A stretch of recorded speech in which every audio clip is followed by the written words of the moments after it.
Hello guys, आप सब लोगों का स्वागत है मेरे यूट्यूब चैनल में। तो आज मैं जिस टॉपिक के बारे में बात करना चाह रही हूँ उसके बारे में मोस्ट ऑफ द सोसाइटी के लोगों को पता तो है, बट उस पर ओपनली बात करने के लिए लोग इग्नोर करते हैं। तो शुरुआत करते हैं। Reservation in India. गवर्नमेंट ने एससी के लिए 15%, एसटी के लिए 7%, ओबीसी के लिए 27% और ईडब्ल्यूएस के लिए 10% की रिजर्वेशन रखी है। जब भी इस कैटेगरी के लोग किसी भी गवर्नमेंट एग्जाम की तैयारी कर रहे हैं या किसी भी इंस्टीट्यूट में, कॉलेज में एग्जामिनेशन की तैयारी कर रहे हैं, तो इनके लिए क्या होता है कि अलग से सीट्स प्रोवाइड की जाती है, परसेंटेज अलग से रखी जाती है। तो मैं अपनी बात करूं, जैसे मैं एसटी कैटेगरी से बिलोंग कर रही हूं और जैसे मोस्ट ऑफ द पर्सन का यही होता था कि अच्छा तुम्हारा ये एग्जाम क्लियर हो गया है, तो अच्छा तुम तो एसटी से बिलोंग करती हो, तुम्हारे लिए काफ़ी इजी है ना, हम तो जनरल से बिलोंग करते हैं, हमारे इतने नंबर से रह जा रहे हैं, हमें तो काफ़ी ज़्यादा नंबरों की ज़रूरत है। उनका हमेशा ये डिबेट होती है कि why SC ST OBC EWS के जो भी लोग हैं, कैटेगरी के लोग हैं, उन्हें रिजर्वेशन क्यों दी जा रही है।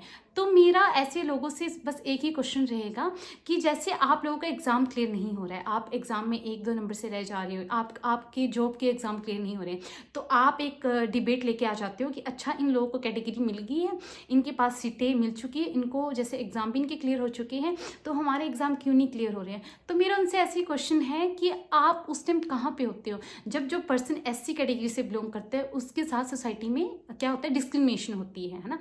आज भी बहुत से ऐसे विलेजेस हैं, मीन्स गाँव की मैं बात कर रही हूँ, जहाँ पे जो एससी कैटेगरी के लोग हैं उनके साथ क्या किया जाए, छुआछूत की जा रही है। उनको बोला जा रहा है कि अच्छा आप एससी से बिलोंग करते हो।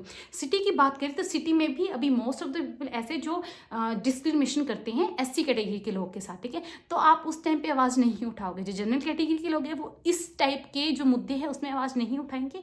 उनको मैटर ही नहीं करता कि एससी कैटेगरी के लोगों को सोसाइटी में किस तरीके से ट्रीट की जाए। उनको क्या मैटर करता है कि भाई हमें दो, हमें एक रिजर्वेशन दो, हमारा एग्जाम क्लियर हो जाना चाहिए, हमें जॉब लग जानी चाहिए। उनके लिए ये मैटर नहीं करता। आप उस टाइम पे कहाँ होते हो जो एक एसटी कैटेगरी से पर्सन बिलोंग करता है, जो उसका विलेज है, जैसे गांव है ना, उसमें जो सड़कें नहीं पहुंची है, उसमें बिजली नहीं पहुंची, उसके गांव की डेवलपमेंट नहीं हो रही है।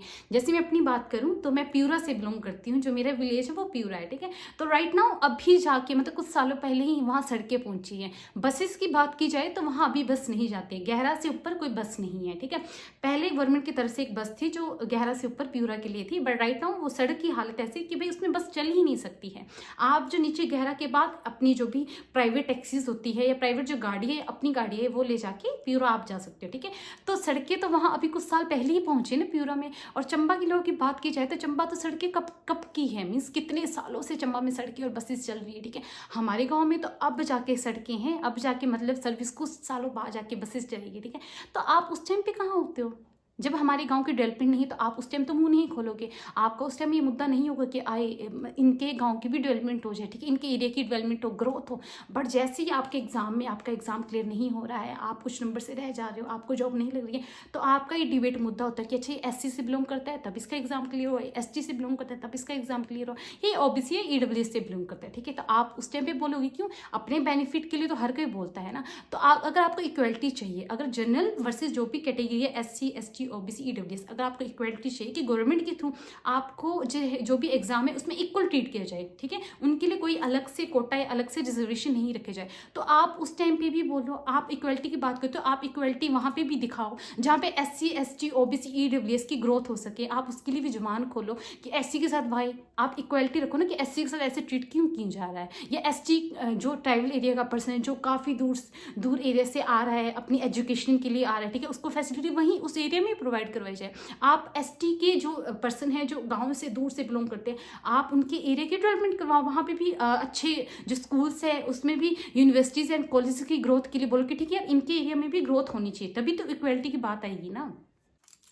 सेकेंड थिंग के बारे में बात करना चाहूँगी। आपने बहुत बार एक स्टेटमेंट सुनी होगी कि जो हमारे सोसाइटी के अनपढ़ लोग हैं वही भेदभाव करते हैं on the basis of caste, वही क्या करते हैं, डिस्क्रिमिनेशन करते हैं। बट इन प्रैक्टिकल लाइफ में, रियल लाइफ में ऐसा कुछ नहीं है। हमारी लाइफ में बहुत से ऐसे लोग हैं जो वेल एजुकेटेड है, जो बहुत पढ़े लिखे हैं, जो बहुत अच्छी जॉब पे हैं, जैसे कोई टीचर है तो कोई डॉक्टर है तो कोई पुलिस है या किसी भी अलग सर्विसेज में है।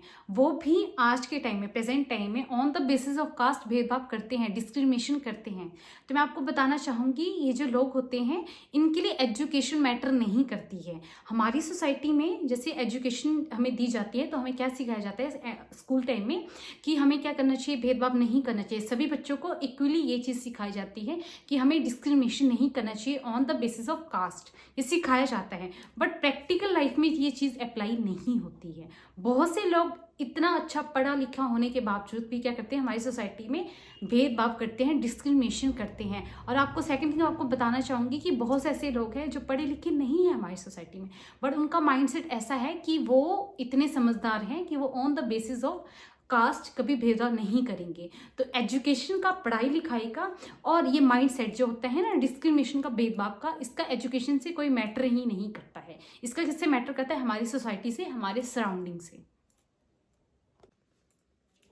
वीडियो के एंड में मैं यही बोलना चाहूँगी कि मेरी इस वीडियो का मेन मोटो यही नहीं है कि कोई भी पर्सन इससे डिफेम फील करे या कोई भी कैटेगरी के जो लोग हैं वो ये उसके लिए स्पेशली वीडियो नहीं है। मेरी वीडियो बनाने का मेन मोटो यही है कि अगर आप एजुकेशन की बात करते हैं या आप इक्वलिटी की बात करते हैं किसी भी एरिया में, नो मैटर वो हेल्थ का एरिया हो, वो एजुकेशन का एरिया हो या वो किसी भी एरिया हो, कोई भी एरिया हो, तो पहले आप इक्वलिटी कहाँ से शुरू करें, खुद से शुरू करें। सबसे पहले आपको बीइंग अ पर्सन आपको खुद में ये चीज़ लानी पड़ेगी कि आप हर एक पर्सन को इक्वल ट्रीट करें, तभी आप अपनी सोसाइटी में जाके किसी भी चीज़ में इक्वलिटी की मांग कर सकते हैं।